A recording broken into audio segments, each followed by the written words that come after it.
সর্বভারতীয় ইলেকশন কমিশনকে আমার অনেক অনেক অভিনন্দন, ধন্যবাদ এবং মোবারকবাদ জানাচ্ছি, বাধাই জানাচ্ছি যে তারা 5টা রাজ্যের ইলেকশন অ্যানাউন্স করেছে।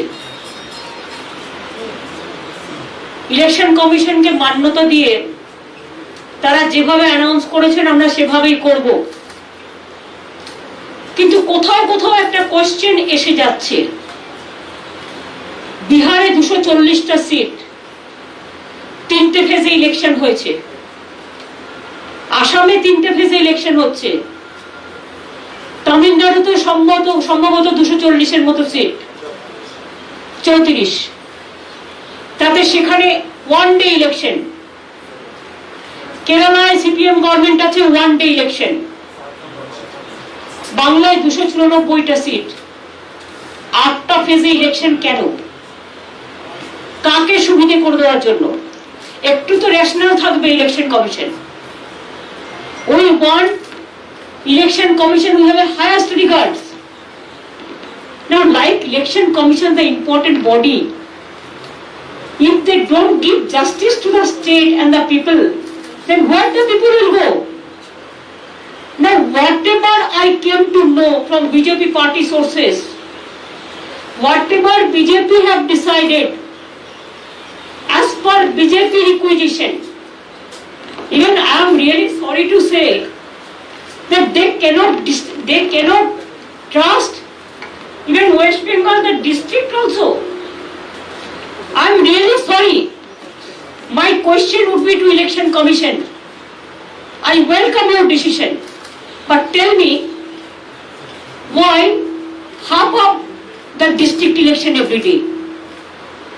Why don't you do it? There must be some continuous the election, so that from post mobilization to election machinery everything you can do it together. কিন্তু আপনারা কি করেছেন?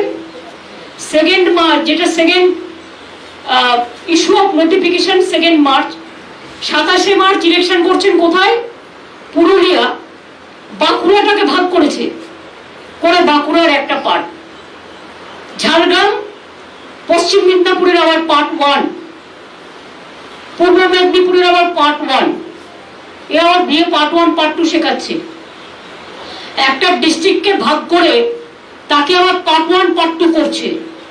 দক্ষিণ 24 পরগনা জেলায় যেহেতু আমাদের জোর বেশি, সেখানে 3 দিনে ইলেকশন করছে, মানে একটা জেলা 3 বারে। বুঝুন অবস্থা। 5th মার্চ যে ইলেকশন হচ্ছে, নোটিফিকেশন যেটা হচ্ছে 1 এপ্রিল, বাঁকুড়া পার্ট 2, পশ্চিম মেদিনীপুর পার্ট 2, পূর্ব Medinipur part 2, south 24 Pargana part 1।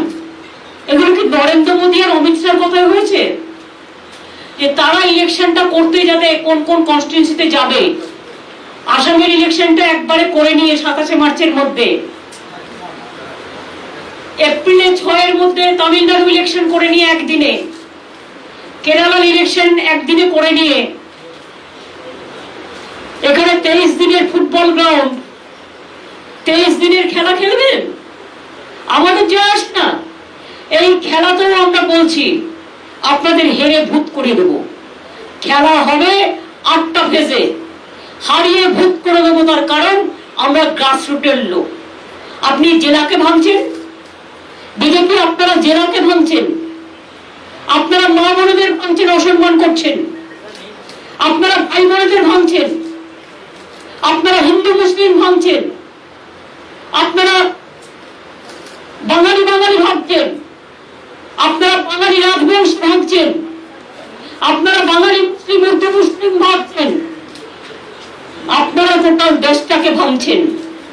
কিন্তু মনে রেখে দেবেন, বাংলার নিজের ঘরের মেয়ে মমতা ব্যানার্জি, আমি একটা কথা আপনাদের বলি, বাংলাটাকে কিন্তু আমি খুব ভালো চিনি। আমি গত 40 বছর ধরে আমার ছাত্র রাজনীতি থেকে আমি কিন্তু বাংলার বর্ডার টু বর্ডার চিনি, জেলা টু জেলা চিনি, অ্যাসেম্বলি টু অ্যাসেম্বলি চিনি। কাজে আপনারা যা করবেন আপনাদের সব চক্রান্ত আমরা ভেঙে দেব। আপনাদের এর উত্তর বাংলাকে অসম্মান করার। আমি মনে করি বাংলার মানুষ দেবে। বহিরাগত গুন্ডারা বাংলা শাসন করবে না, বাংলার মানুষ বাংলা শাসন করবে। আর আমি ইলেকশন কমিশনের কাছে রিকোয়েস্ট করব, with my humble regard, please consider West Bengal is your own state. Don't consider in the eyes of BJP. And whatever BJP have been decided, I have seen their list in the party office, and today I have seen the same list is been in the outside. I'm really sorry, I'm shocked, but we welcome your decision because we respect all of you the constitutional position. But please see, same man is being deputed as an observer. Earlier 2019, Mr. Vivek Dubey or somebody was the observer, and what he has done here, we know all the drama, we know all the games. So our request would be, please see, BJP has the agency power, BJP has the government of India power, but one central government cannot misuse their own power for a state election. And if you do it like this, if you allow it like this, then there will be a big blunder. And then you have to face the music. We are not. We the common people, we will fight out our battle. But I will request the election commission, stop misuse of the money. BJP already sent the money on the district through all the agencies. Two, the Home Minister, tell him as a Home Minister he should work for the country. But as a Home Minister he cannot misuse his power for West Bengal election. Tell Prime Minister, we welcome him. As a Prime Minister, you use your power. But as a Prime Minister, you cannot use your BJP power to misuse your power for the state of West Bengal. And if all the state government do, BJP, all the party, তারা যদি সবাই মিলে মনে করে বাংলাকে আমরা ধ্বংস করব, বাংলাকে আমরা নিগৃহীত করব, বাংলাকে আমরা শোষণ করব, বাংলাকে আমরা বঞ্চনা করব, তাহলে জেনে রাখে দিন, আপনার যত নেতা আছে নিয়ে আসুন। আমাদের বাংলায় একটা কথা আছে, নেতা আর নেতা, এটা বাংলার কথা। আপনার যত নেতাকে নিয়ে আসুন।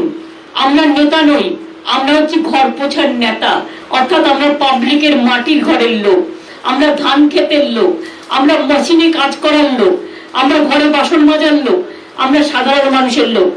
মা বোনেরা আমার, এর জন্য জবাব দিতে হবে, তৈরি থাকুন। এই অসম্মান বাংলাকে করেছে, এত ভয়, একটাই মাত্র চিফ মিনিস্টার মহিলা, সেটা আমি আছি। এত ভয় আমাকে যে পুরো কেন্দ্রীয় সরকারটা সব অর্গানাইজেশনকে নিয়ে এই প্ল্যানিং তৈরি করেছে। I am really sorry, but after the election you have to give me the best award, victory award, and I will get the winning capacity, and we are the winners. We are the street fighters, but we are the winners. We can show you the result. And Mr. Narendra Modi and Amit Shah, please be prepared. Whatever you will destroy, you will try to destroy Bengal. Like for 2024 election, we will not let you go alone. We will fight the battle together. Thank you so much. I think আজকে আমার এটুকুই বলার ছিল। আশা করি I covered every point. কোনো লাভ নেই, আজকে যা বলার বলে দিয়েছি, কখনো কখনো তো করো না, সবই তো বলে দিয়েছি।